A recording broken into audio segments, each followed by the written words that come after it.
Started. Kia ora koutou, welcome everyone. We've got apologies from Councillor Billington's just on a flight to Wellington and he'll be joining us for the meetings later on. And Councillor Jackson for lateness, he'll be here at 8:45, but that may be an apology just based on the time of the meeting. No public forum, no declarations of conflicts of interest that I'm aware of. Oh, yes, sorry, thank you. I will move the apologies. Can I have a second of that? Councillor Parker, put the motion. All those in favour, please say aye. Thanks. Jess, so conflicts of interest, none. Go to the report, and sorry, apologies. Welcome both John from Audit and Bruce, our Audit and Risk Chair. Great to have you on board, and I'll pass to Andrea. Thank you, Your Worship. I'd like to present the Annual Report 2021-2022, finally. I guess some highlights associated with the report. We made a surplus. Our revenue was better than budget, associated with invested assets, $4.5 million that was unbudgeted. We had some unrealised gains on our interest rate swaps. We had a stimulus water funding, $3.7 million. Our operating expenditure was higher than budget. There were two main contributing factors to that, being a change in the methodology for our diminishing value assets and a provision, last minute provision in regards to the Peel Forest landfill closure costs. Capital expenditure, we had capital expenditure of $74 million in the end. Majority, or 50% of that, was related to Three Waters infrastructure, footpaths 27%, and recreation and leisure being 11% of capital expenditure. So overall, a positive year. Brilliant, thank you. I really appreciate that. Any questions for Andrew before I go to those on Zoom? Yeah, Councillor Booth, thank you. Yeah, I'm just sort of questioning the use of the unrealised gains in the interest rate swap as cash received, because it's not actually cash received, is it? No, part of it is cash received and some of it is not cash received. So there's a net movement in there of interest. So it's 5.7, but that's not cash received, is it? I mean, Local Government Act sort of says income is rates, subsidies and grants, fees and charges, investment income, development contributions, and where that also the assets of 4.5 residential development vested, is that cash? No, it's not cash. So it's not really, shouldn't show as income then on your income as received, therefore. And also going back to the interest, we should be supplying everything at cost. Sorry, Councillor Booth, just a question from the Chief Executive. What page are you on, Councillor Booth? What? Page 9. Yeah, just that. Oh. So we supply things at cost. So obviously we entered into a favourable agreement 2 years ago, and the cost is basically less. That is the cost. It's not. We shouldn't be adding that as income.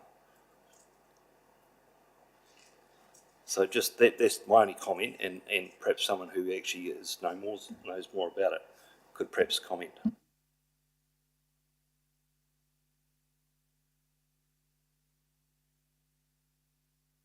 Oh yeah. Look. So sorry, I was just looking to where you were.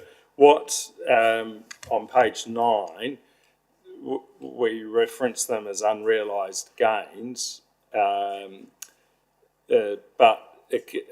something that's not cash can still constitute revenue in terms of the financial reporting standards. And on Zoom or on the line are people far more qualified than me to talk about that. But what's revenue isn't, in terms of the financial reporting standards, isn't just cash, and it isn't just rates or fees and charges. It is what council receives in terms of anything that increases its asset base can be classified as revenue. So donations or gifts and therefore even an unrealised gain can be treated as revenue. So it's an accounting standard treatment, but I might let others explain that. I don't know if that assists at all, Councillor Booth. Well, if that was the case, the gain on revaluation of assets would be included in the surplus. And I think that it is, if I can take you to page. Yeah, jump in, John, if you like. Right.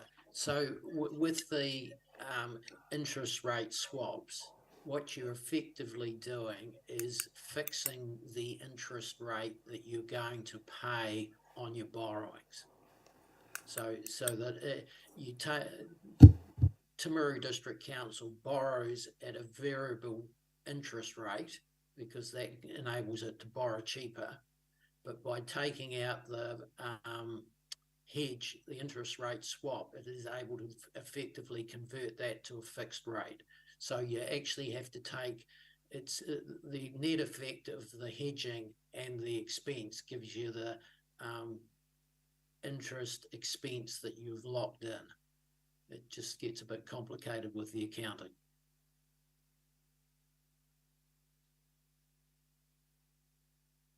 No, that's great. Thanks, Councillor Booth. Chief Executive, yes.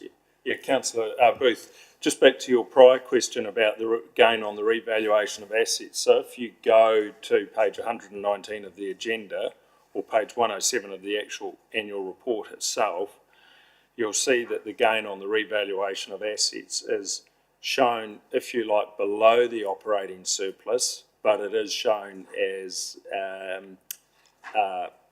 form of revenue. And that's the $371 million or $642 million. And you'll see that that is shown as other comprehensive revenue. So although it's unrealised, it's still treated in the accounts as revenue.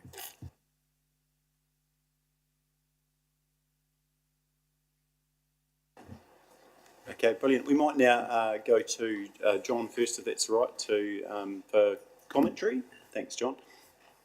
So I propose to issue an unmodified or clear audit opinion if the council authorises the mayor and CEO to sign the letter of representation and adopts the annual report, but essentially as it's been presented to you. What I should point out is that the audit report, although it's a clear report, it has two issues in it that I should note to you. One is we completed the work on the audit today, which is past the statutory deadline for the adoption of the annual report was 31st of December. What we note there, that we acknowledge that it was completed later than required by the Local Government Act due to auditor shortage in New Zealand and the consequential effects of COVID-19, including lockdowns. So it puts the responsibility on Audit New Zealand for that. The other bit that is not standard in it is there's an emphasis of matter about the uncertainty over the water services reform program. So I don't need to tell Timaru District Council about the water services reform program, but there's some quite complex accounting that will potentially required regarding that, and that just as you've got a note in the financial statements which refers to what the changes that are have been announced or may occur, and the paragraphs in the audit report refer to that and highlight the uncertainty. So that's the audit report. So if anybody's got questions on that, I'll answer it. Otherwise, I'll go to the letter of representation. Thank you, John. Questions for John at all? No, I'll go now to Bruce, if you've got any further comments. Well, I wonder whether John wanted to mention the letter of rep first before I speak, Nigel. Yep, 100%. Thanks. Go for it, John. Okay. Right. So what we've in the letter of representation, we highlight what I've just said, that there's the emphasis of matter of paragraph in the audit report. It also, in terms of representations about compliance with the Local Government Act, it notes about that the audit report was issued late beyond the statutory deadline, and it just repeats what's in the audit report for the reason.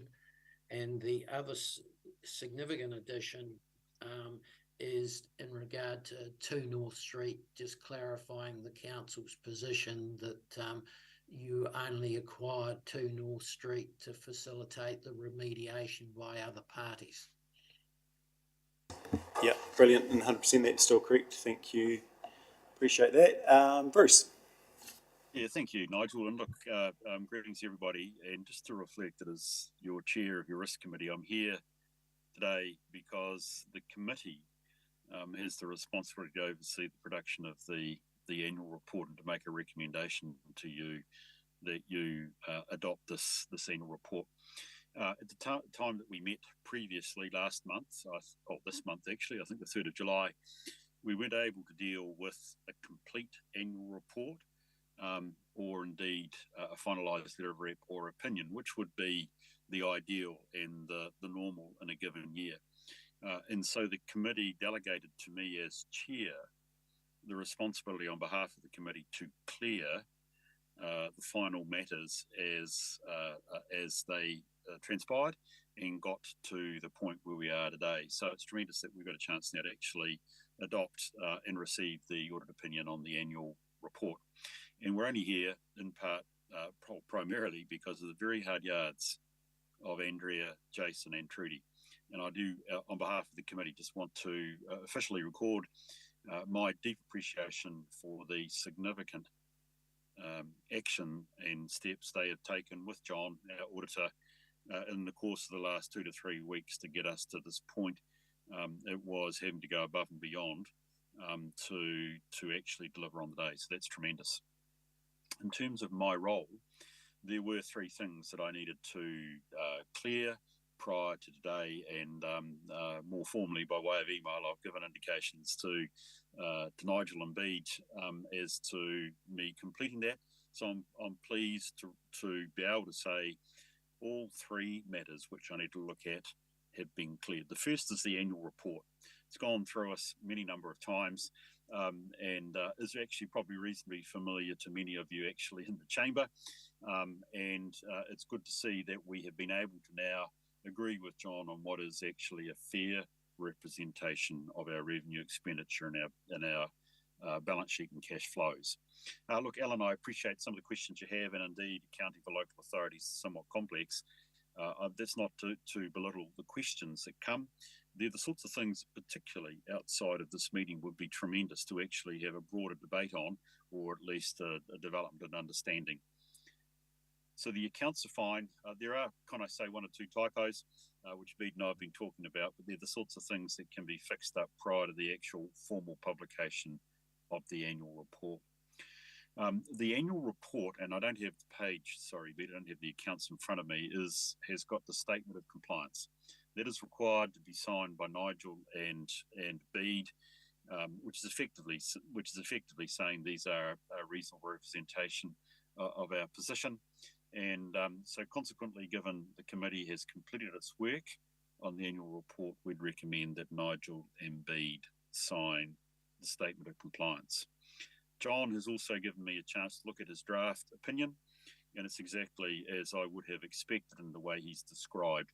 So on behalf of the committee, I'm comfortable that the form and the content of the audit opinion is one which we should be prepared to receive. That leaves the 3rd document, which is important today, which is a letter of representation. This is a letter to John indicating that we understand the nature of the annual report.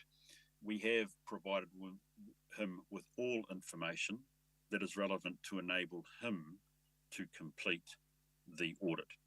And that requires us to sign that off. In fairness to John, he won't sign his opinion if we don't sign this.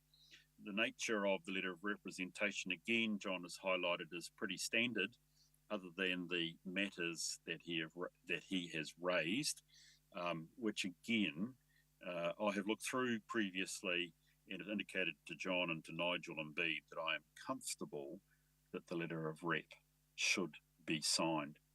So when you put that all together, Nigel, the annual report, the audit opinion as John has drafted it, and the letter of rep, from the committee's perspective and on its behalf, I can indicate we're comfortable and would recommend you sign the statement of compliance and the letter of representation so we can receive John's audit report today. Thanks. Brilliant. Thanks. Bruce, any questions for Bruce?